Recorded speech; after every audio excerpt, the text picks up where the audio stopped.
জমে উঠেছে জি বাংলার নতুন ধারাবাহিক চিরদিনই তুমি যে আমার। সদ্য আরম্ভ হওয়া এই ধারাবাহিকটি ইতিমধ্যে দর্শক মহলে সাড়া ফেলেছে।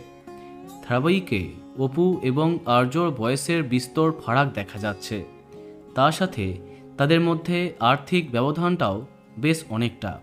কিন্তু এত কিছুর বাদেও অপুর প্রতি একটু বেশি ফেভার করছে আর্য। ইতিমধ্যে তার অফিসে ভালো পোস্টে চাকরিও দিয়েছে।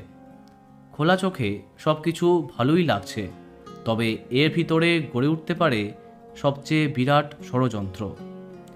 চিরদিনই তুমি যে আমার যে ধারাবাহিকের রিমেক, তাতে নায়ককে খল চরিত্রে দেখানো হয়েছে এবং তাতে ভরপুর চমক আছে। এখানেও আর্যকে সম্ভবত খলনায়ক হিসেবে দেখানো হতে পারে। অন্যদিকে ধারাবাহিকটি আরম্ভ হবার আগেই আমরা জেনেছি যে গল্পে পুনর্জন্মের ঘটনা উঠে আসবে। রিমেক ধারাবাহিকের গল্প অনুযায়ী আর্য তার আগের স্ত্রীকে হত্যা করেছে এবং অপুর মাধ্যমে তার সম্পত্তি আবার ফিরে পেতে চাইবে। আগের জন্মের কাহিনী অনুযায়ী আর্যর এত সম্পত্তির আসল মালিক অপু। তাই ভৈরবী মাকেও একথা বলতে শোনা যাচ্ছে সে তার নিজের জায়গায় গেছে, ওখানে তার অধিকার সবচেয়ে বেশি।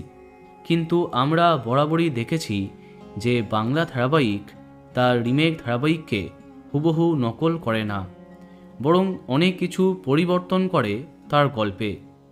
দেখা যাক চিরদিনই তুমি যে আমার ধারাবাহিকে কি কি চমক অপেক্ষা করছে।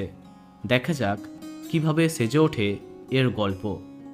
তো বন্ধুরা, এখন তোমার কি মন্তব্য কমেন্টে জানাতে পারো। আর এই রকমই আরও অনেক ভিডিও পেতে সাবস্ক্রাইব কারেন্ট বস। ধন্যবাদ।